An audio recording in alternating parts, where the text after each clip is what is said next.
From the rising of the sun to its going down, the Lord's name is to be praised. Let us open our hearts to his presence and listen for his voice in the stillness of this evening hour. Our evening sacrifice, the desire of ages, chapter 38, Come Rest a While, May 12.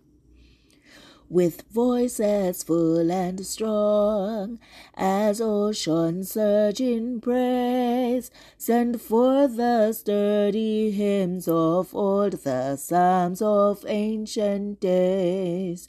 Rejoice, rejoice, rejoice, give thanks and sing. This chapter is based on Matthew 14, verses 1 to 12 and 13, Mark 6, verse 30 to 32, and Luke 9, verse 7 to 10. And said unto his servants, This is John the Baptist. He is risen from the dead, and therefore mighty works do show forth themselves in him. Matthew 14, verse 2. But now Christ longed for retirement, that he might be with his disciples, for he had much to say to them. In their work they had passed through the test of conflict and had encountered opposition in various forms. Hitherto they had consulted Christ in everything, but for some time they had been alone, and at times they had been much troubled to know what to do. They had found much encouragement in their work, for Christ did not send them away without his Spirit, and by faith in him they worked with many miracles. But they needed now to feed on the bread of life.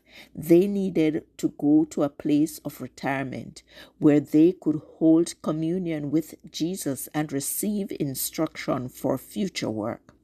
And he said unto them, Come ye yourselves apart into a desert place, and rest a while. Christ is full of tenderness and compassion for all his service. He would show his disciples that God does not require sacrifice, but mercy.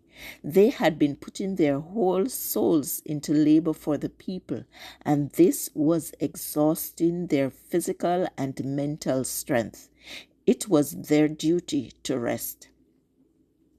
As the disciples had seen the success of their labors, they were in danger of taking credit to themselves, in danger of cherishing spiritual pride, and thus falling under Satan's temptations. A great work was before them, and first of all they must learn that their strength was not in itself, but in God.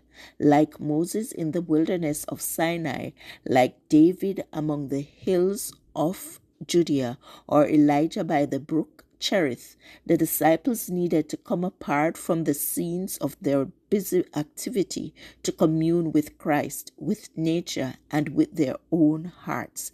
While the disciples had been absent on their missionary tour, Jesus had visited other towns and villages, preaching the gospel of the kingdom. It was about this time that he received tidings of the Baptist's death. This event brought vividly before him the end to which his own steps were tending. The shadows were gathering thickly about his path. Priests and rabbis were watching to compass his death. Spies hung upon his steps, and on every hand plots for his ruin were multiplying. News of the preaching of the apostles throughout Galilee reached Herod, calling his attention to Jesus and his work. This is John the Baptist, he said. He is risen from the dead, and he expressed a desire to see Jesus. Herod was in constant fear lest a revolution might be secretly carried forward with the object of unseating him from the throne and breaking the Roman yoke from the Jewish nation. Among the people, the spirit of discontent and insurrection was rife. It was evident that Christ's public labors in Galilee could not be long continued. The scenes of his suffering were drawing near, and he longed to be apart for a season from the confusion of the multitude. This passage was taken from The Desire of Ages, page 360 to 361, Pacific Press Publishing Association, copyright 2005, or Evening Sacrifice, May 12th.